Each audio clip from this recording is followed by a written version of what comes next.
In this movie, we're going to look at a few tips for framing video. By framing, I mean setting up and composing your shot. Basically, where do things exist in the frame? Think of it this way, almost as if you were a painter and the subjects and the set in your video, it's like your canvas. Now, because there are a lot of similarities there, it's good to know a few of the basic rules of design and composition for painting or 2D layout. Those really do help apply to your video. For example, here, when I was shooting this footage, I had this big old Seattle skyscape background, and I had these guys that were the subject. So what I decided to do, instead of putting things in the middle, which is what amateurs tend to do, and that's not always a bad thing, but in most cases, it's better to align things to a 1/3 mark. If you were to align, actually, I have this overlay here of thirds.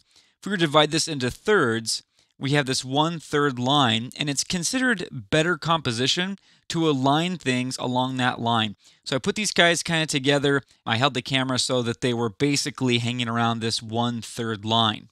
It's just better designed to have your subjects hang along one of these 1/3 lines rather than over too far to the left or to the right or even in the center.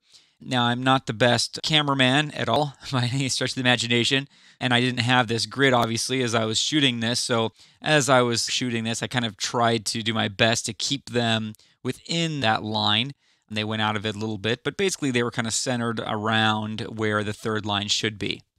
And by the way, this principle called the rule of thirds is also applicable vertically as well. As a matter of fact, the points where the vertical thirds and the horizontal thirds would intersect are also good places to put single objects. So if you maybe had like a ring on the ground or something like that, you might want to put it at one of those points where the third lines would intersect.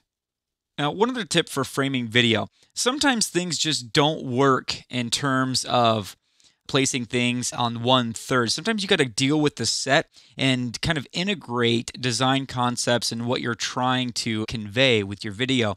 In this case, I wanted these wrappers to look extra tough and kind of cool and powerful. They wanted to shoot around this bridge. So what I did is I tried to line up the main guy who's rapping here on the right with the lines created from this bridge. And so we have here what seem to be just a bridge and shadows and cars. But if you look and you were to break this down to its essence, you would see some lines being created here by the shadows and by the bridge. And these lines appear to be kind of emanating out from him. This gives him this look that things are kind of exploding behind him, that he's powerful, that he's larger than life. And that's kind of what I was going for, that all lines would point to this guy and make him look and appear to be more powerful because of this vanishing point. Now, is that some kind of artistic rule or something? No, definitely not. But I just decided to use a set around me to convey and frame the shot based on what I was trying to suggest by the subject matter.